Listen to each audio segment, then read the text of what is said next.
The road, if you could even call it that, was less a path forged by humans and more an ancient scar carved by time and neglect. It slithered deeper into the Pacific Northwest woods, a winding ribbon of gravel and mud that seemed to actively resist my progress. My old sedan, packed to the roof with boxes of books and a decade's worth of city life detritus, groaned in protest with every rut and dip. Rain, a relentless, drumming curtain, had begun to fall an hour ago, turning the twilight landscape into a watercolor smudge of greens and grays.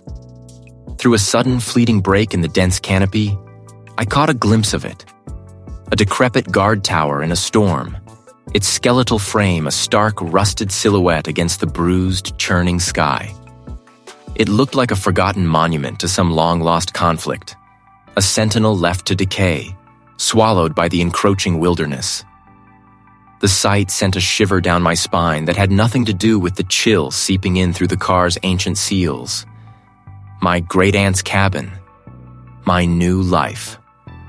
I exhaled, the stale air thick with the smell of damp upholstery and the faint, lingering scent of my own nervous anticipation. The lawyer's call had been brief, clinical. My great-aunt, a woman I hadn't seen since I was a child, was gone. No cause of death, just found deceased, and a quick, polite dismissal of any further inquiry. Her passing, as sudden as it was mysterious, had left me, her only surviving relative, with an inheritance I hadn't asked for and a cabin I knew nothing about. For me, Raj, it was an escape, a chance to finally shed the suffocating weight of urban sprawl and the quiet desperation of a historian struggling for relevance. My specialty, forgotten local folklore, had always felt like a niche, a passion that earned more sighs than grants.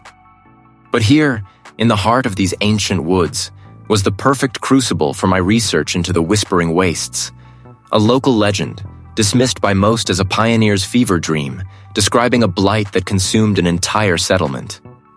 I'd always believed there was more to it than just a tall tale. The car finally lurched to a halt in front of a gate, a sagging affair of rusted barbed wire and splintered wood. Beyond it, a narrow, overgrown track led to the cabin itself. It wasn't grand, not by any stretch. A faded porch swing hung crookedly by a single chain, creaking faintly in the wind, a lonely, rhythmic sigh. Not the quiet of a suburban night, punctuated by distant sirens or the hum of traffic, but an absolute, profound hush. The rain, though still falling steadily, seemed muted, absorbed by the dense foliage. The only sounds were the drip, drip, drip from the eaves and the rustle of unseen things in the undergrowth. My own breathing sounded unnaturally loud in my ears. Unlocking the heavy oak door felt like breaking a decades-long seal. My great-aunt had been a recluse, I knew, but this felt more like a tomb than a home.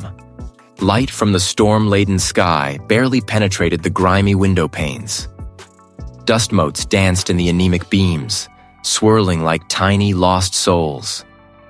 The living room was sparse, dominated by a stone fireplace and a collection of antique furniture draped in white sheets, lending the room a ghostly, expectant air.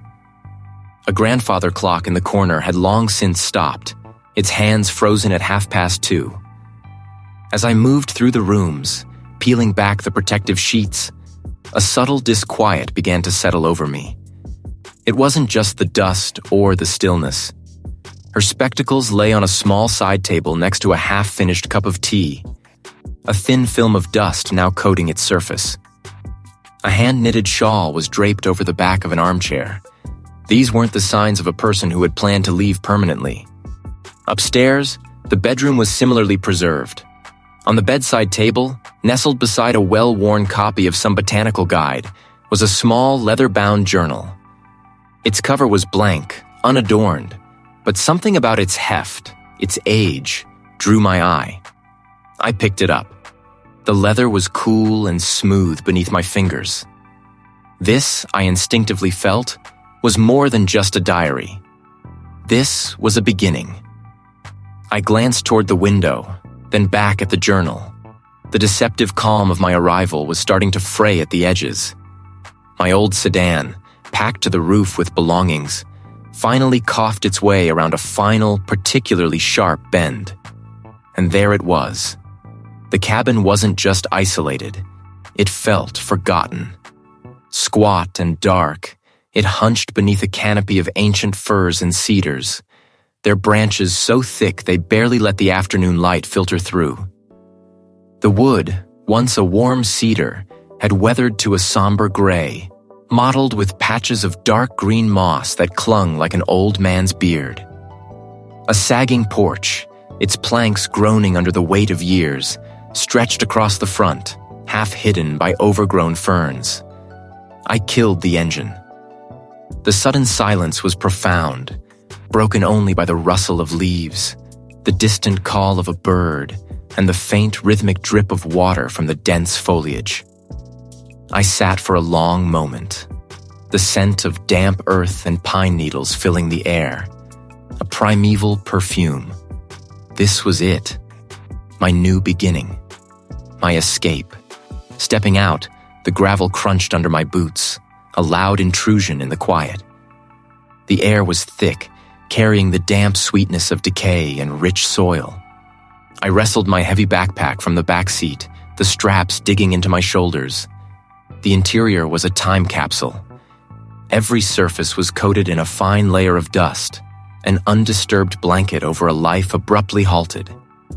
The air was stale, heavy with the scent of old paper, dried herbs, and something else. A faint metallic tang I couldn't quite place. Furniture, draped in white sheets, stood like ghostly sentinels. I navigated the narrow hallway, each step raising a cloud of dust. The kitchen was small, utilitarian, with a cast-iron stove and a chipped porcelain sink. My gaze lingered on a small, worn rocking chair by the window, as if expecting to see her there, knitting, her eyes fixed on the impenetrable forest. It was the study that drew me in, almost magnetically. Tucked away at the back of the cabin, its door stood slightly ajar. Unlike the rest of the house, this room felt less forgotten, more preserved. Shelves lined every wall, crammed with books, many of them old and leather-bound, their titles faded. A large oak desk dominated the center, cluttered with papers, strange implements, and open books. This was her world. This was where she'd lived out her peculiar fascination with the local lore. I approached the desk, my fingers tracing the dusty surface. Amidst a jumble of quill pens, dried wildflowers pressed between pages, and small polished stones, I found them. A stack of leather-bound journals, their covers worn smooth from handling, lay beneath a heavy magnifying glass. The script inside was small, hurried, almost frantic in places.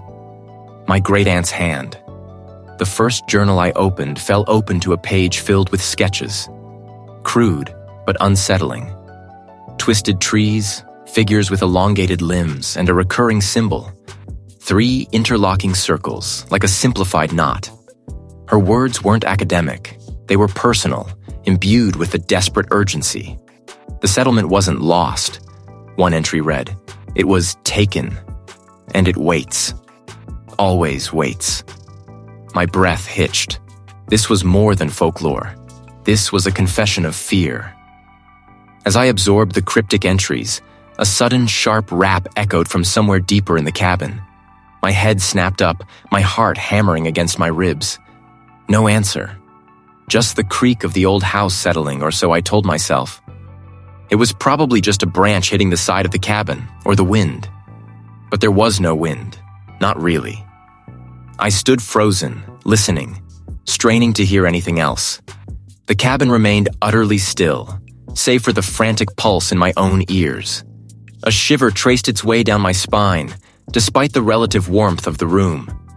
I felt a prickling sensation on the back of my neck, the distinct feeling of being watched. I walked to the window, pulling aside the heavy, dust-laden curtain.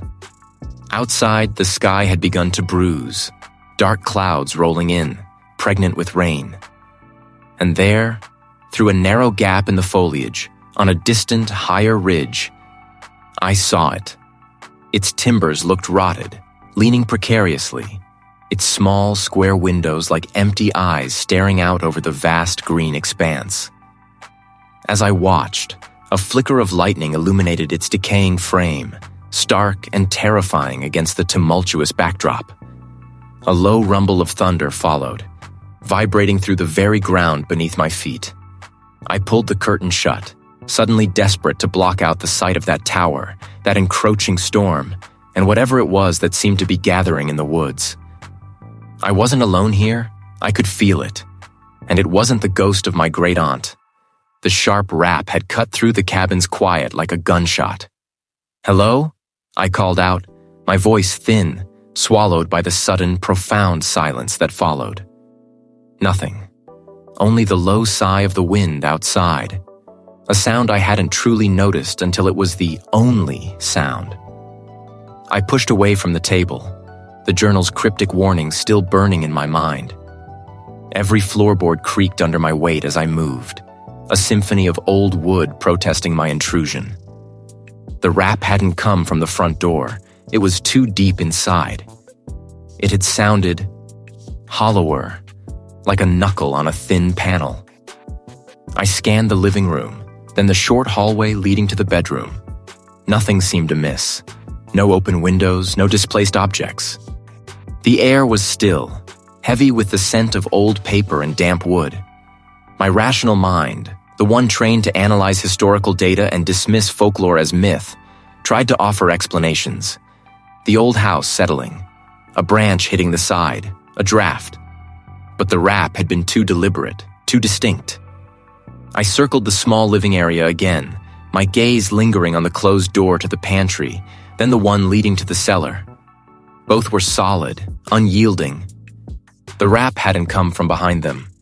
It had felt more lateral. I ran my hand along the wall beside the fireplace, a rough-hewn stone structure that dominated one side of the room. The unease gnawed at me.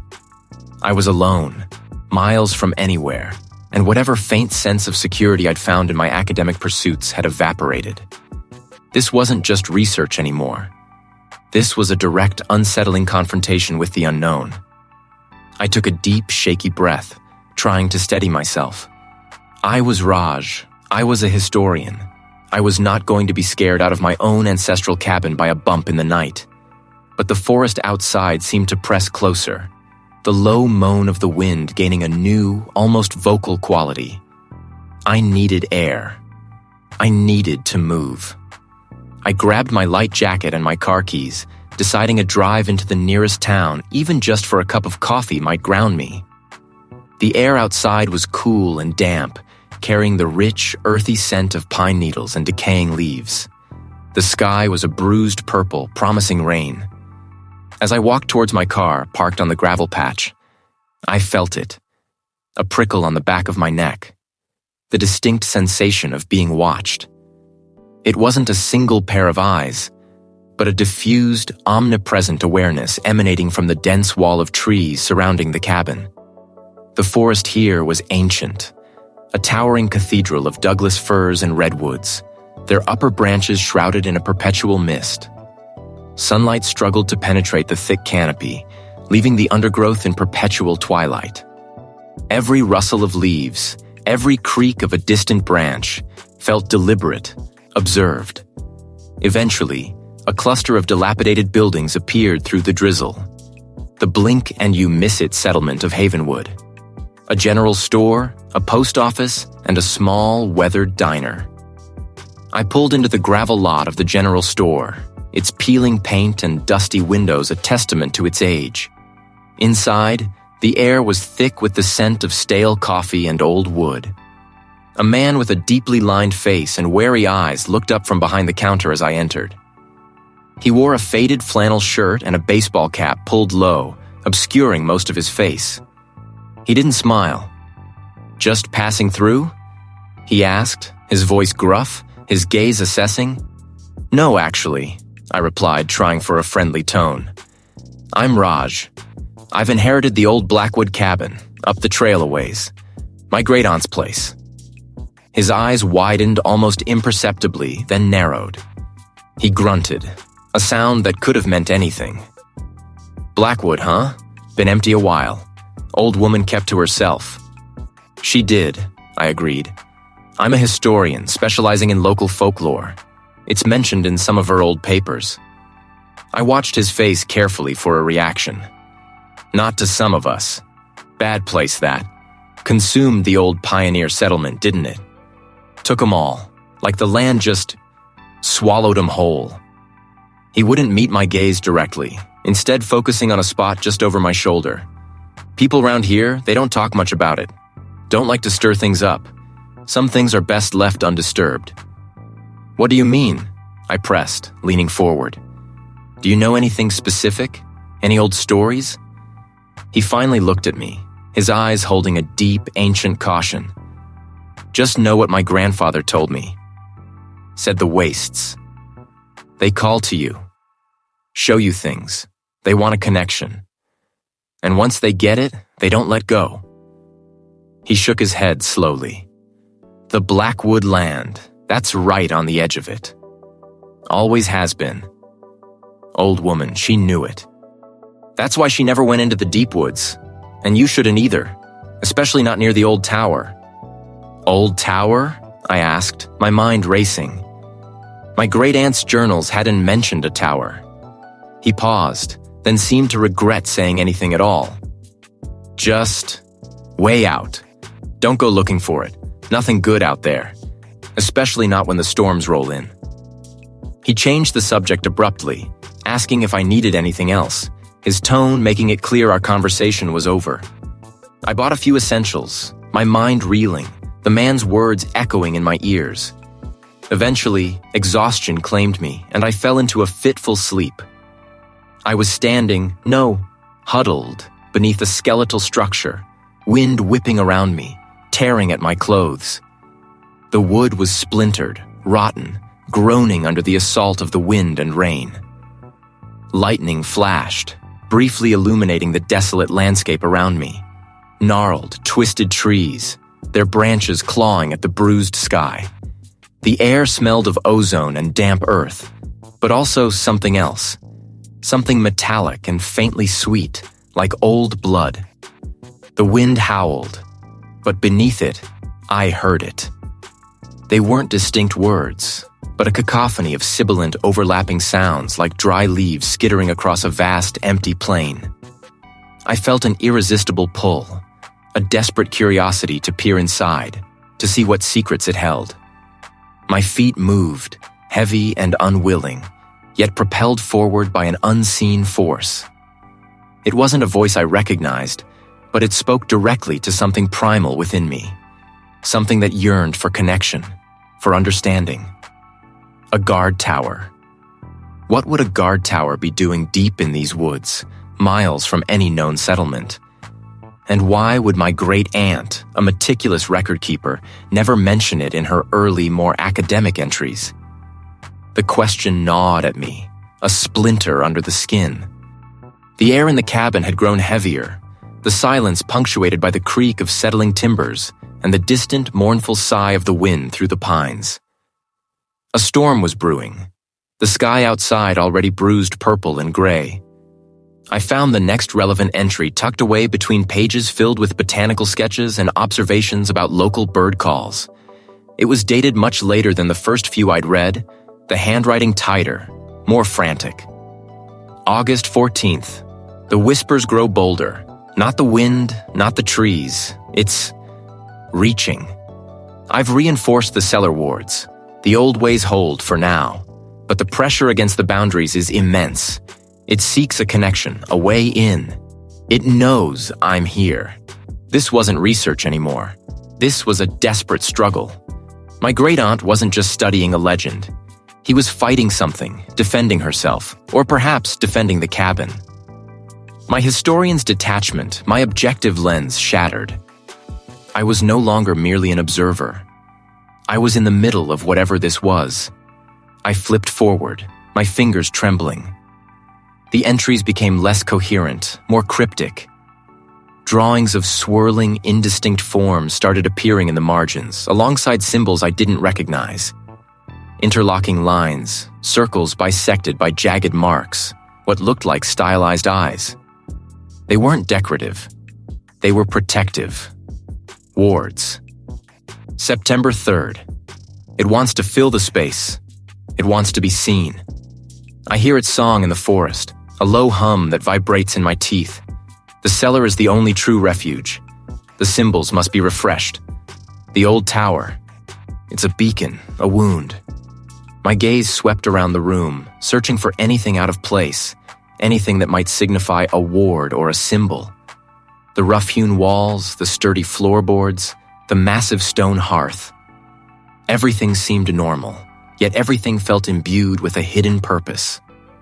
The wind outside picked up, rattling the window panes with a sudden, violent gust. Rain lashed against the glass, sounding like handfuls of pebbles thrown with force. The storm was here, just as the old man had warned. The cellar is the only true refuge. My eyes fell on the hearth, its stones blackened with years of soot. It was a solid, imposing structure. I remembered a faint draft I'd felt earlier near the floor, but had dismissed it as a poorly sealed window. Now I knelt, running my hand along the rough-cut stone. Nothing. I pressed against the cool surface, feeling for any give. Still nothing. Then I noticed it. A faint, almost invisible seam running parallel to the hearth's base, then turning at a sharp 90-degree angle, forming a rough rectangle. It wasn't part of the natural wood grain. It was a cutout, a hidden hatch. My heart hammered against my ribs, a frantic drumbeat against the rising shriek of the wind. I pushed at the edges of the rectangle, pulling, probing. It was tight, sealed by years of disuse, perhaps deliberately. I found a small, almost imperceptible notch in the wood, just big enough for a fingernail. Digging my thumb into it, I pulled. Slowly, with a groan of stressed timber, a section of the floorboard lifted. Below, a set of crude wooden steps descended into blackness. I grabbed the lantern from the table, its flame dancing wildly in my trembling hand. As I lowered it into the opening, the light revealed a small, earthen-floored room, scarcely larger than a pantry. The walls were rough-hewn stone like the hearth above. But what truly caught my attention were the markings. Everywhere. They were the symbols from my great-aunt's journal. The interlocking lines, the bisected circles, the stylized eyes. They covered every visible surface, dense and overlapping. A desperate, silent scream for protection. My great-aunt wasn't just researching a forgotten legend. He was living it. The truth, unveiled in the flickering light of my lantern, hit me with the force of a physical blow. I wasn't here to study the past. I was here to inherit a war. A crucial, terrifying part. I pressed against the hearth, my fingers digging into the rough-cut stone. Nothing. I tried again, a little lower, near where I'd felt that phantom draft. This time, there was a faint give. A slight shift, a whisper of grit on stone. My heart gave a startled thump. I pushed harder, feeling a catch, then a soft click. With a grunt, a section of the hearth, maybe a foot square, slid inward with an almost imperceptible groan. A cavity. My flashlight beam cut through the gloom, revealing a small, leather-bound journal, its cover brittle and cracked. Not a natural river stone, but something unnaturally smooth, almost perfectly ovoid, and a deep, mottled gray. As my fingers closed around it, a faint hum vibrated through my palm, a low, resonant thrum that seemed to echo in my chest. The air in the cabin shifted, thickening, growing heavy.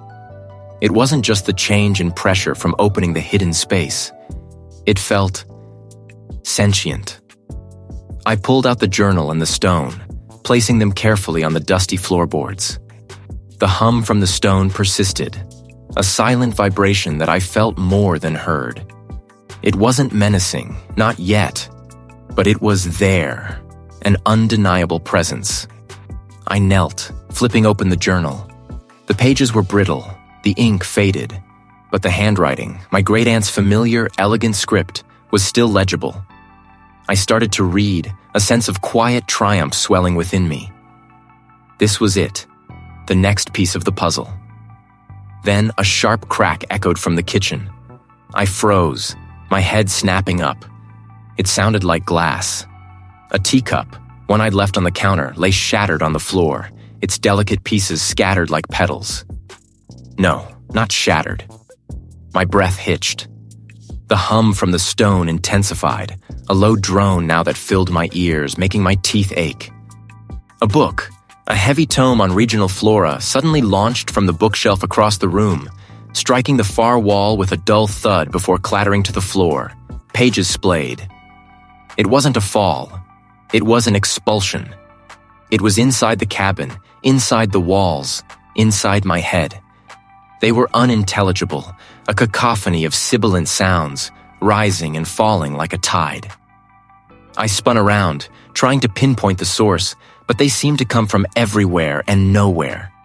It was gone before I could properly register it, a trick of the light, a figment of my terrified imagination.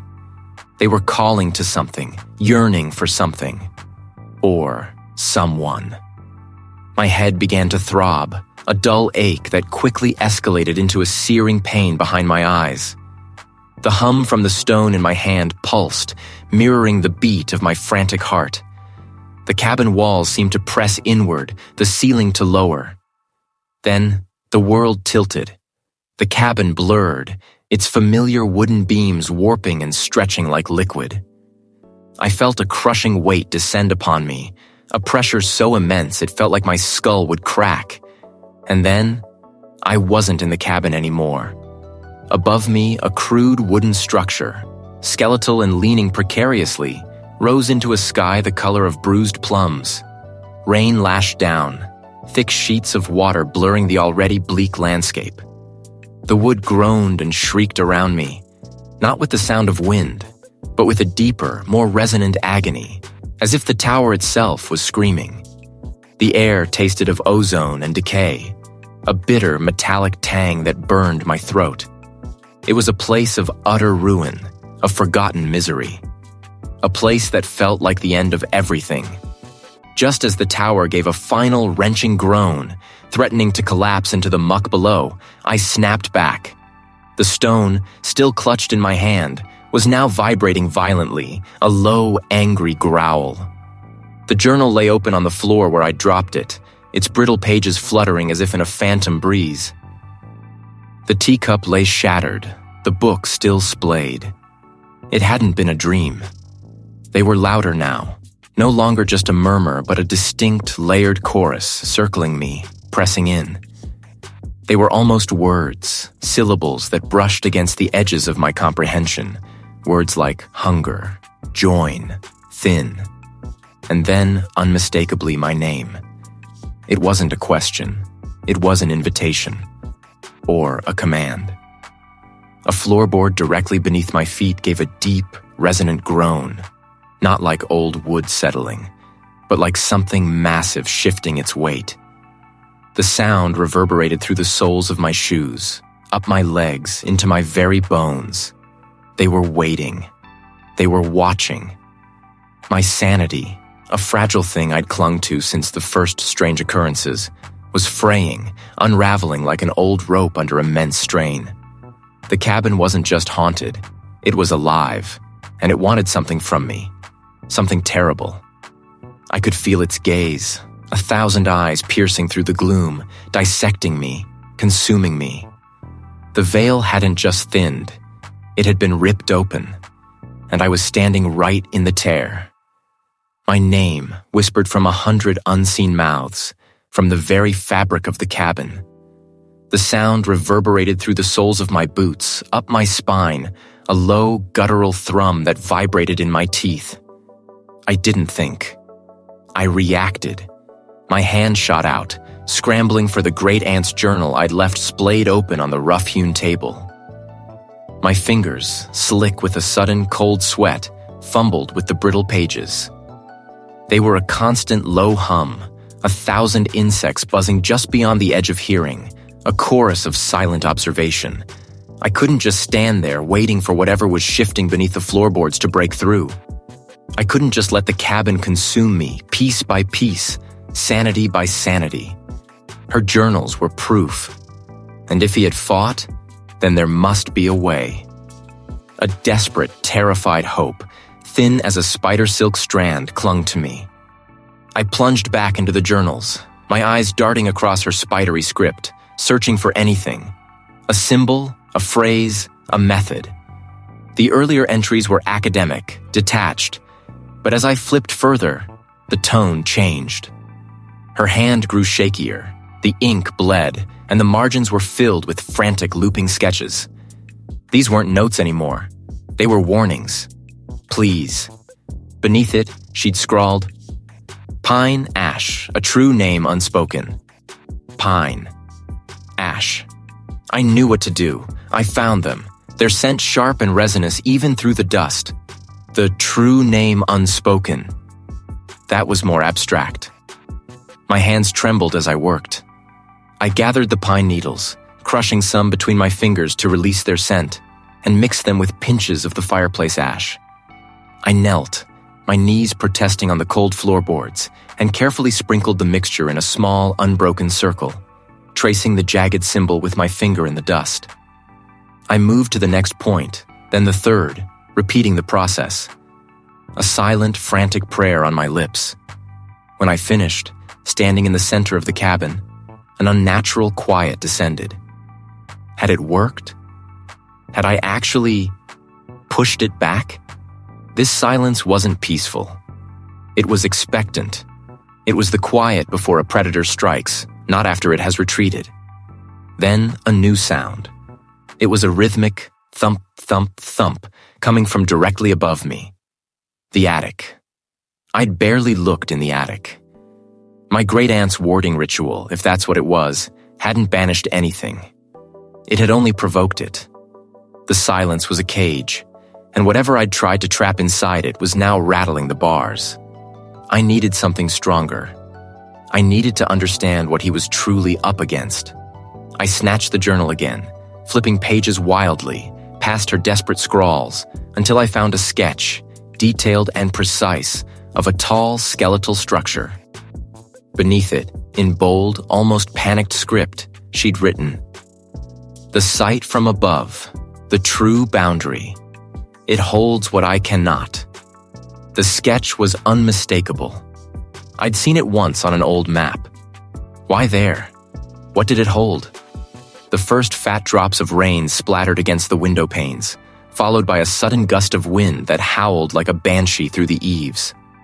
A storm was rolling in, fast and fierce. The rhythmic thump, thump, thump from the attic intensified, each impact feeling like a blow to my own chest. I couldn't stay. I had to go. I grabbed my coat, a flashlight, and the journal, shoving them into a small pack. The wind outside was already tearing through the trees, making them sway like drunken giants.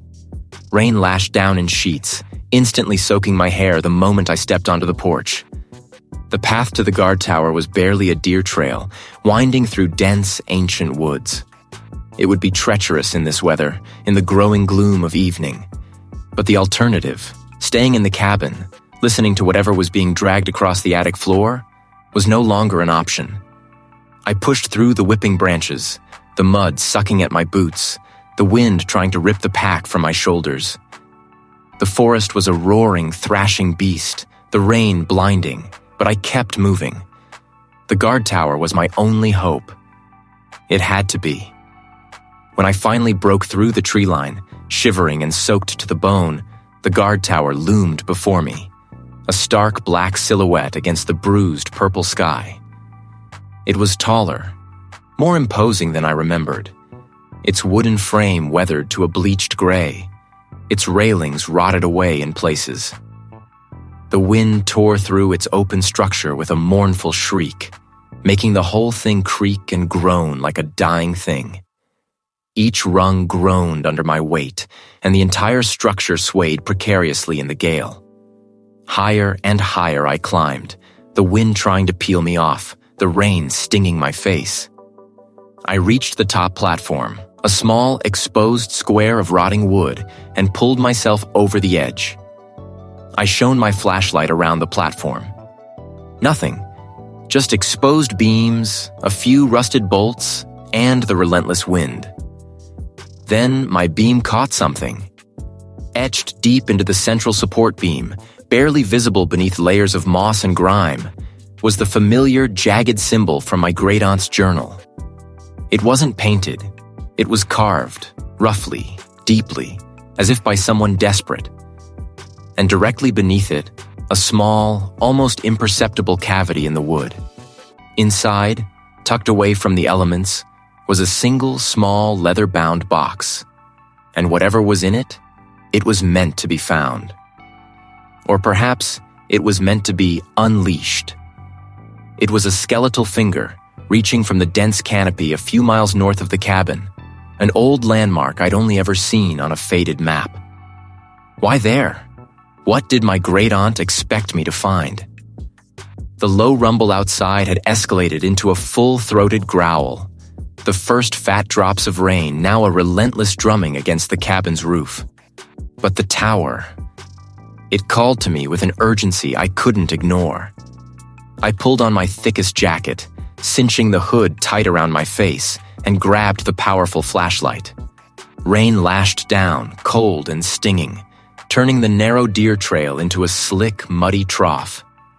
Each step was a struggle, my boots sinking, the ground sucking at them with an almost malevolent grip. The forest was a maelstrom of sound and fury.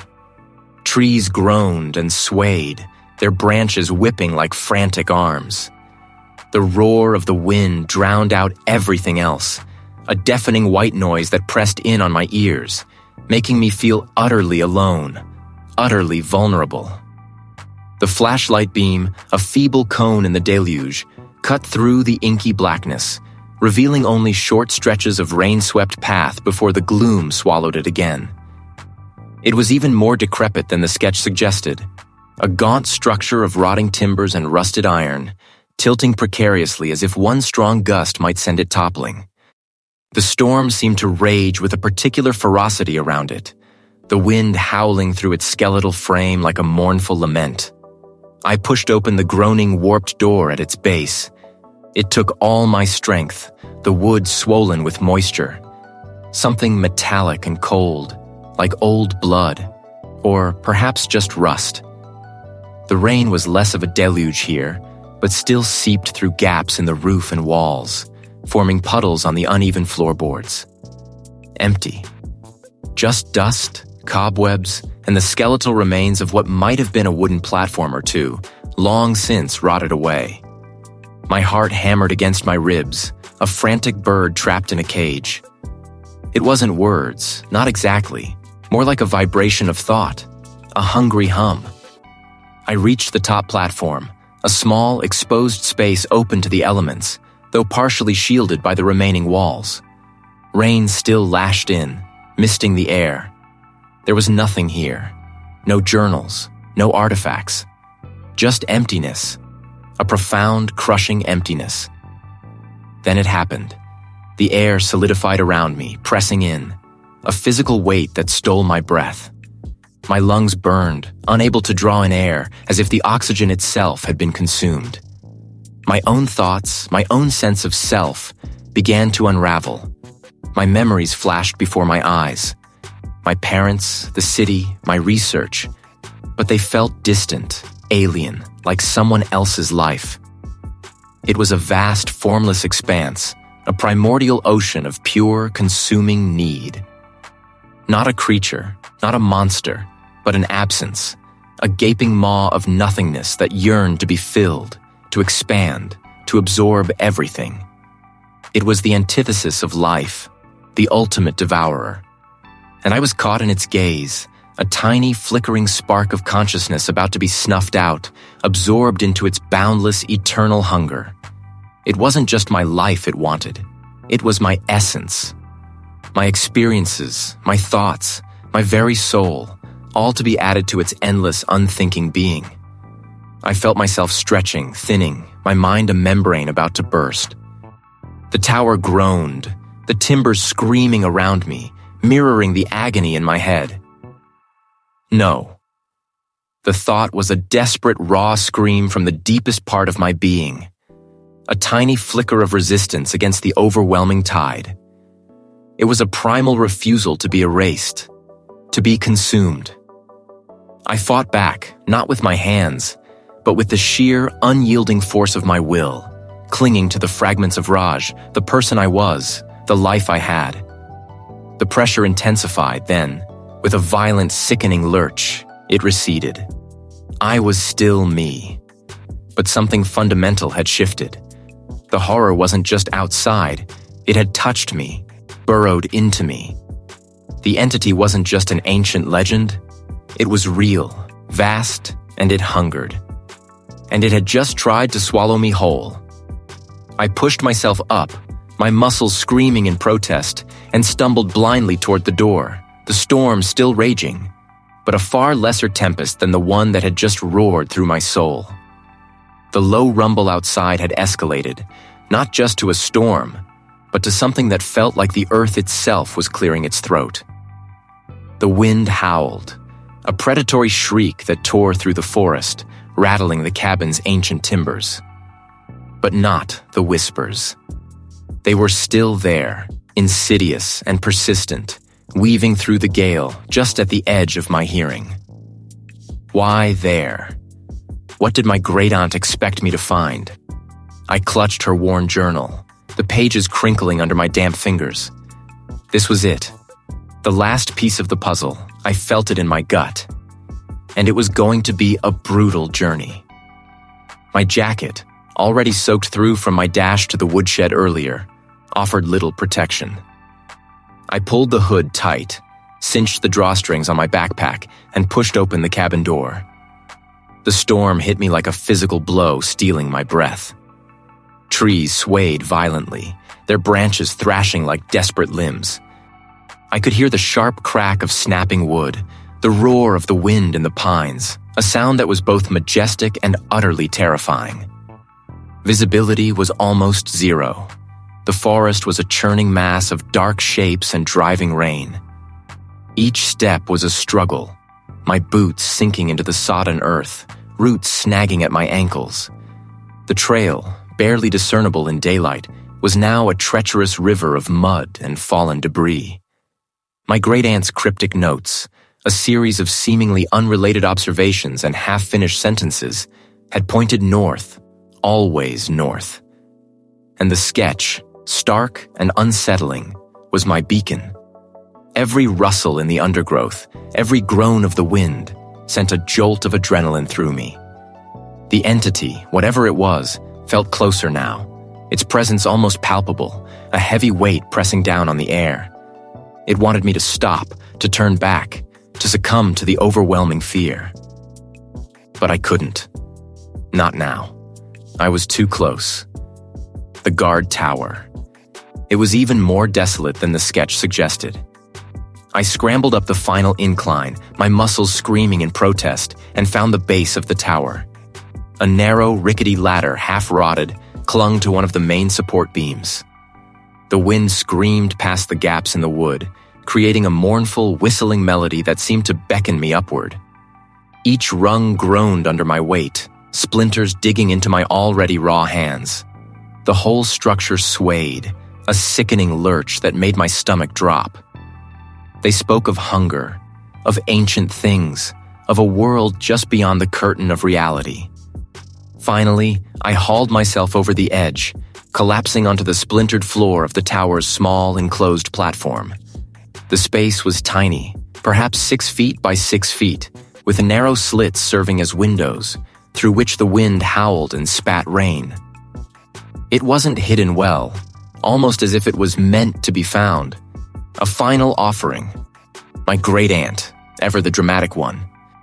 My hands trembled as I knelt, brushing aside a thick layer of dust and spider webs.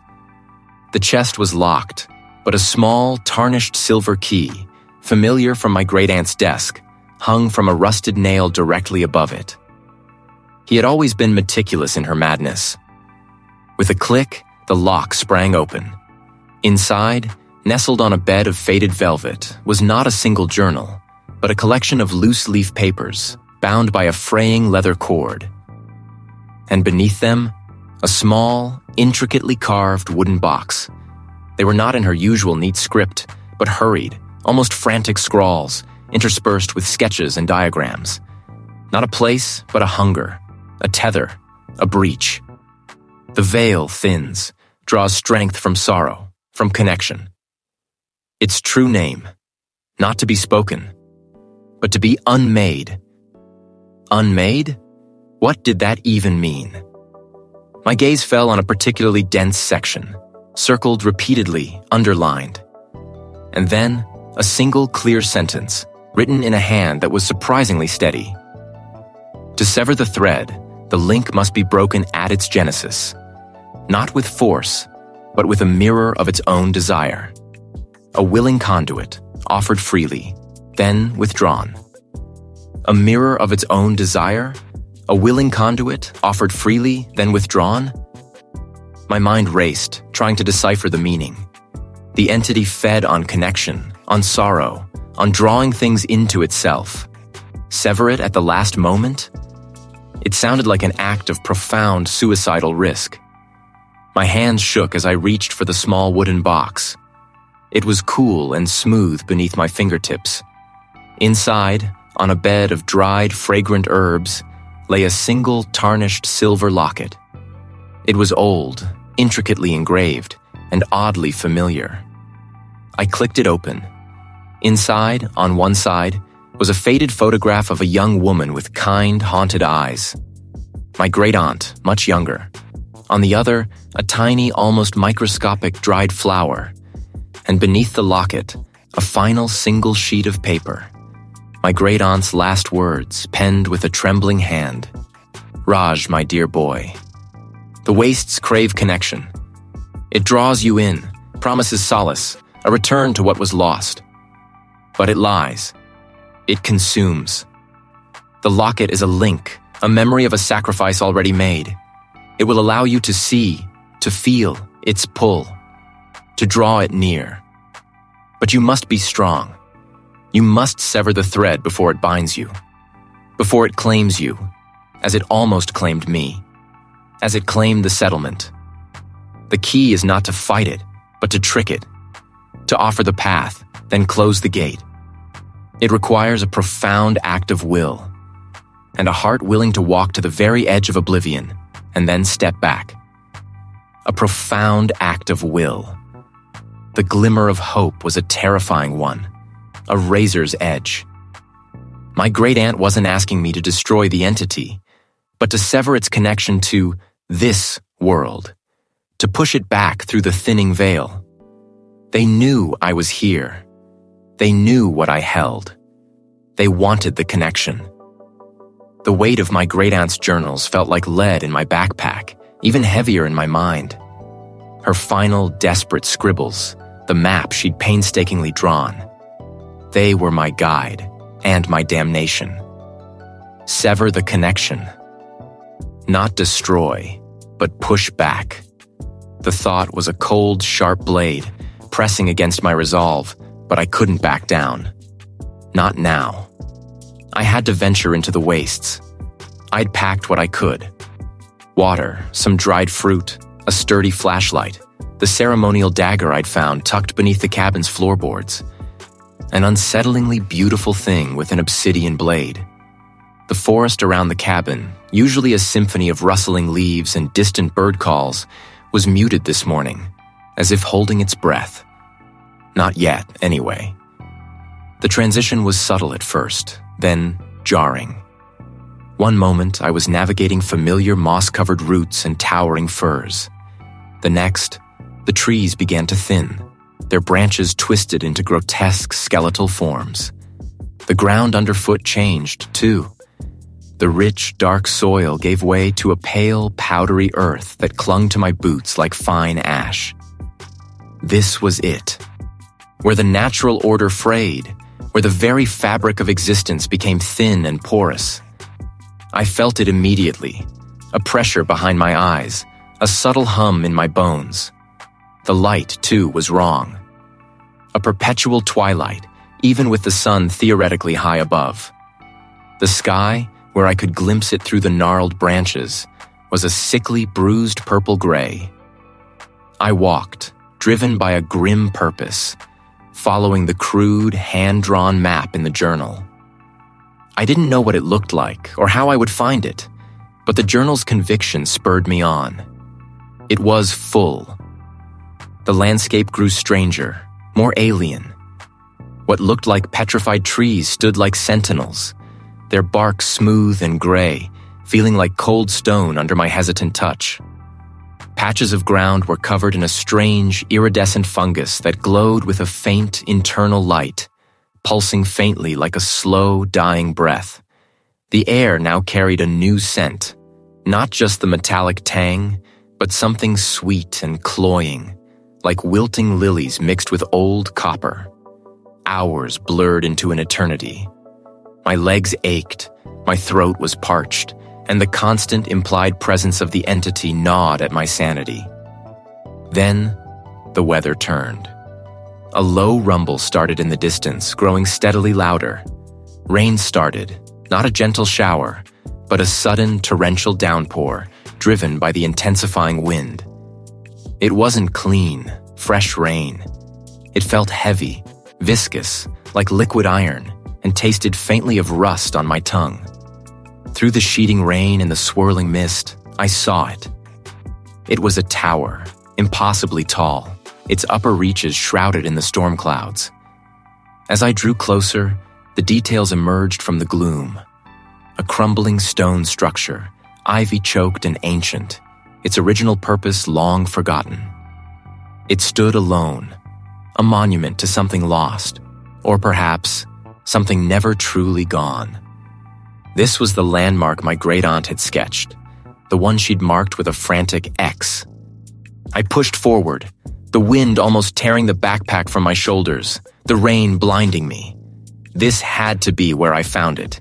This had to be the place. The air inside the tower, when I finally pushed through a gap in the crumbling wall, was still and stagnant, thick with the scent of dust and decay and that cloying sweetness. The rain and wind, though still roaring outside, became a distant, muffled roar. I was bait, and the trap was closing. The wind howled like a banshee through the skeletal branches of the ancient firs, tearing at my rain-soaked jacket as I stumbled through the deepening gloom. Every step was a battle against the rising gale. Every splash of mud a reminder of how utterly alone I was out here. My great-aunt's journals, tucked securely in my pack, pressed against my spine. A cold, hard comfort. They were my map, my instruction manual for the impossible, and the heaviest burden I'd ever carried. Sever the connection.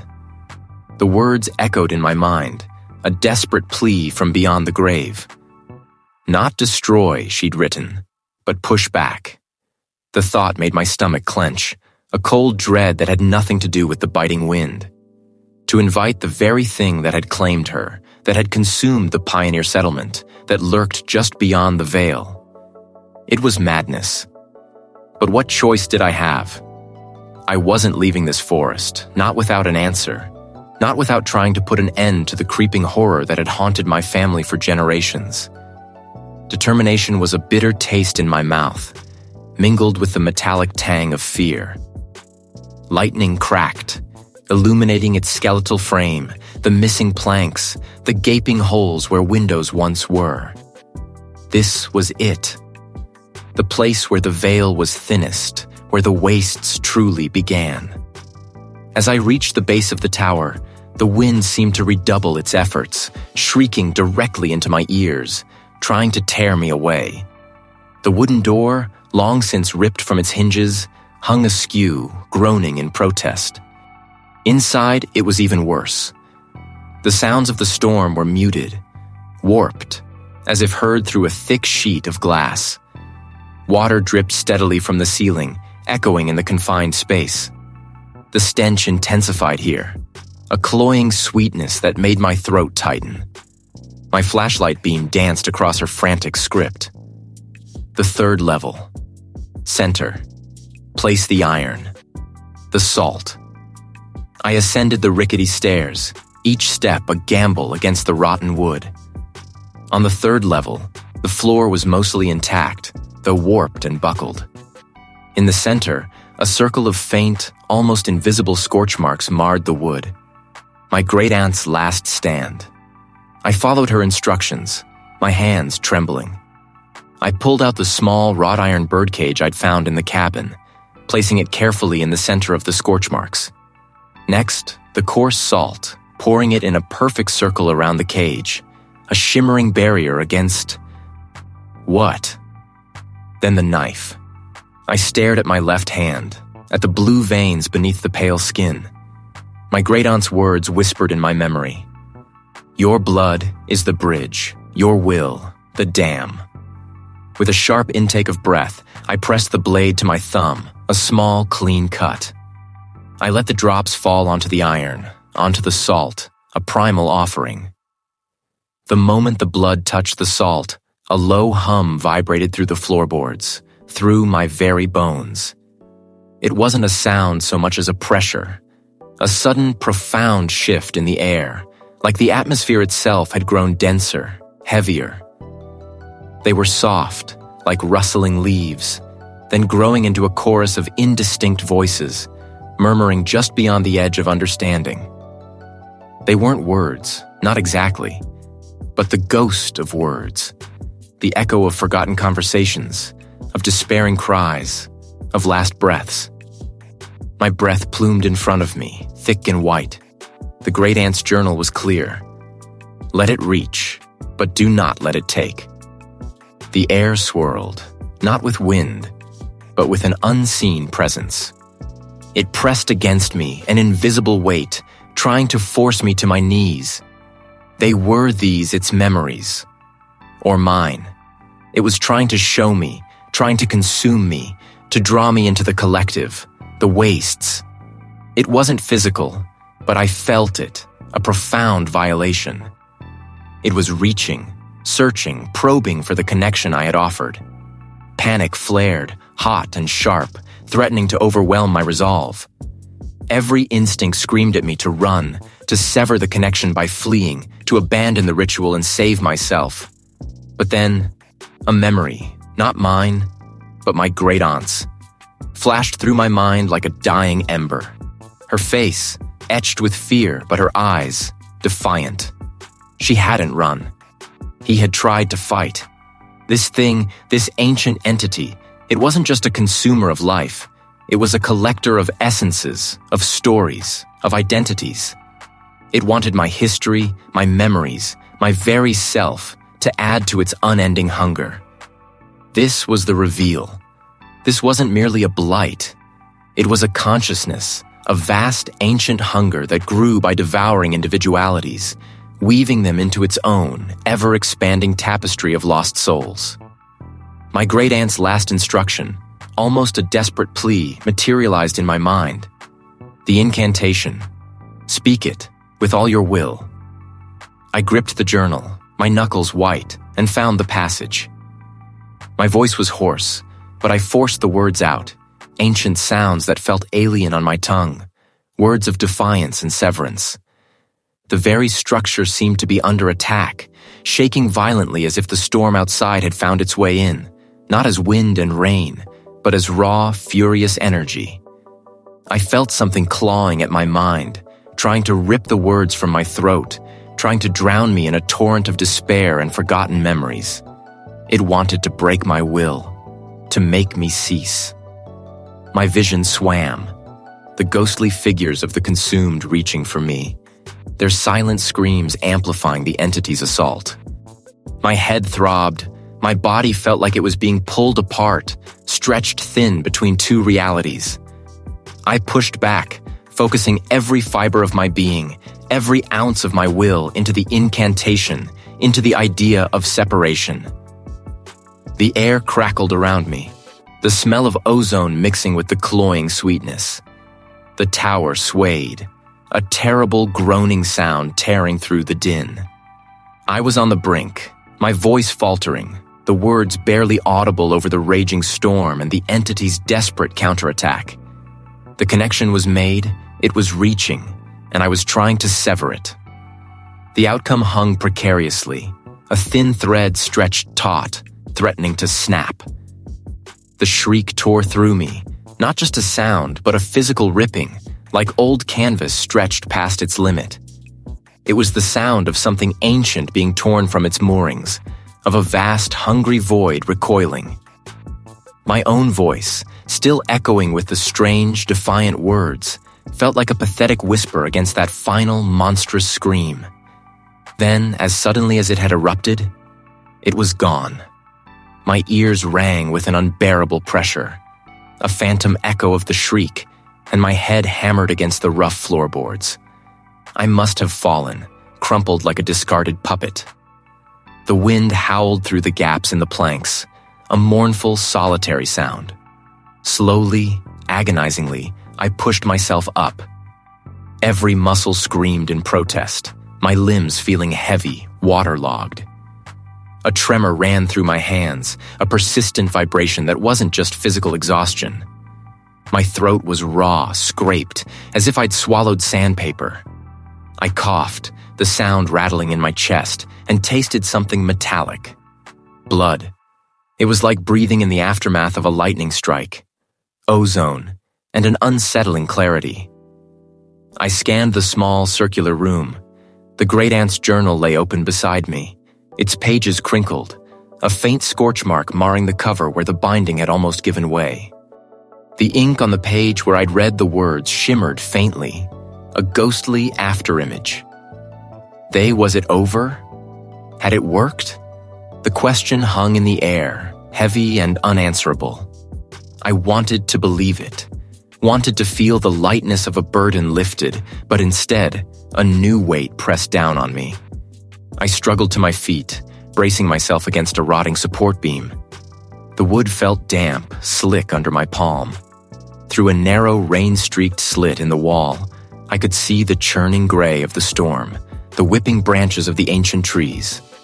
The forest was still there, vast and indifferent. But now, it felt different, replaced by... what? My gaze drifted back to the journal. The words I'd spoken, the ancient sounds of defiance, had been meant to sever. But what if severance wasn't eradication? What if it was merely a rearrangement? I felt connected. Not in the invasive, parasitic way it had tried to be, but like a resonant frequency had been established. My senses, once overwhelmed, now felt strangely heightened. I could almost feel the individual raindrops striking the tower, the rustle of leaves miles away, the deep, slow pulse of the earth beneath my feet. It was terrifying and exhilarating all at once. My eyes fell on my left forearm, where the great aunt had described the entity's mark appearing on its victims. I pulled back my sleeve, my heart thumping a frantic rhythm against my ribs.